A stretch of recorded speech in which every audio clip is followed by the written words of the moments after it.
নমস্কার বন্ধুরা, cook and মস্তি চ্যানেলটিতে সবাইকে স্বাগত জানাই। আজ বানাবো পেঁপের প্লাস্টিক চাটনি। তার জন্য নিয়েছি গ্রেট করে রাখা পেঁপে, চিনি,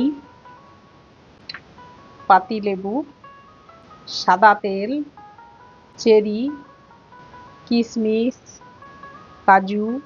ফোড়নের জন্য নিয়েছি কাঁচা লঙ্কা, শুকনো লঙ্কা, গোটা জিরে, দারুচিনি, লবঙ্গ, এলাচ। পেঁপে এইভাবে গ্রেট করে নিতে হবে। গ্রেটারের এই বড় দিক থেকে এইভাবে গ্রেট করা যাবে না, সব সময় এই নিচের দিকে টানতে হবে, তাহলে পেঁপেগুলো গুঁড়ো হয়ে যাবে না। কড়ার মধ্যে 1 কাপ জল দিয়ে দিচ্ছি। এর মধ্যে পেঁপেগুলো দিয়ে ভাপিয়ে নেব।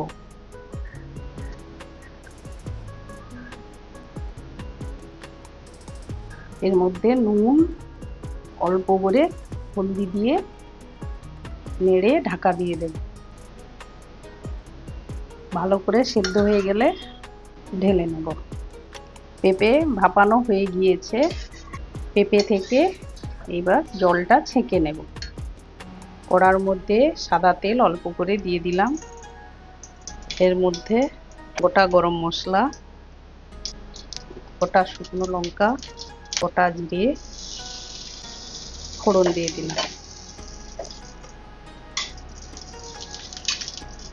ফোড়ন ভাজা হয়ে গিয়েছে। এর মধ্যে 2 কাপ জল দিয়ে দিচ্ছি।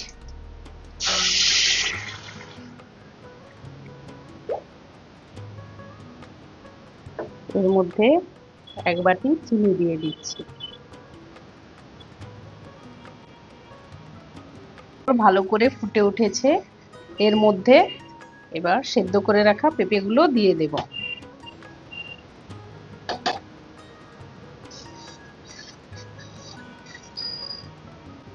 এর মধ্যে কাজু বাদাম দিয়ে দেব, কিশমিশ দিয়ে দেব। এবার ভালো করে ফুটিয়ে নেব। স্বাদ মতো নুন দিয়ে দিচ্ছি। চাটনির চিনি জল মাখো মাখো হওয়া পর্যন্ত ফুটিয়ে নেব।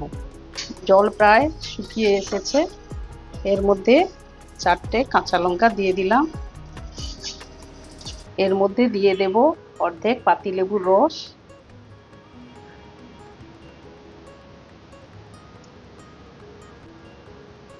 আর অল্প একটু গোলাপ জল। প্লাস্টিক চাটনি আমার রেডি। আমি বাটির মধ্যে ঢেলে নিচ্ছি। চাটনির রেসিপিটি যদি ভালো লেগে থাকে সাবস্ক্রাইব করার অনুরোধ রইল।